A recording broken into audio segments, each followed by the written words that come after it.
Perdana Menteri Israel Benjamin Netanyahu mendukung pernyataan putranya Yair Netanyahu yang menghina Presiden Prancis Emmanuel Macron setelah Prancis menyatakan dukungannya terhadap gagasan pembentukan negara Palestina. Netanyahu membela Yair Netanyahu dengan memujinya sebagai Zionis sejati. Netanyahu mengatakan Macron sangat keliru ketika ia terus mendukung gagasan pendirian negara Palestina. Perdana Menteri Israel mengatakan Macron melakukan kesalahan besar karena mempromosikan pembentukan negara Palestina. Menurutnya, pembentukan negara Palestina akan mengancam eksistensi Israel. Netanyahu menyindir Macron dengan mengatakan Perancis tidak berhak mempromosikan pendirian negara Palestina karena Perancis menentang pemberian kemerdekaan kepada sejumlah wilayah termasuk beberapa bekas koloninya di benua Afrika.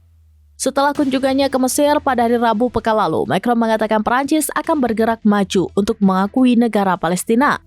Macron menekankan bahwa upaya Perancis untuk mengakui negara Palestina tidak bertujuan untuk menyenangkan pihak manapun.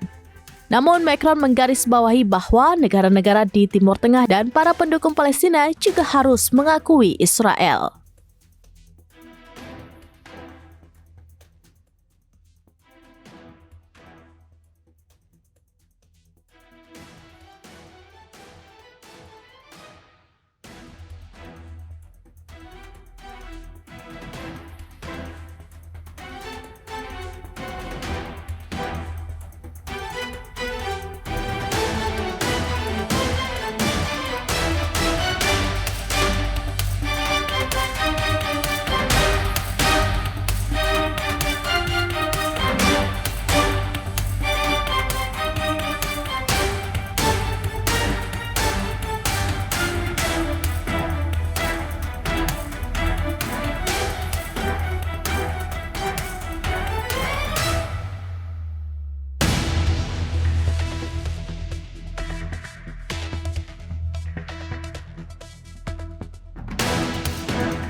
Download Tribun X sekarang, menghadirkan lokal menjadi Indonesia.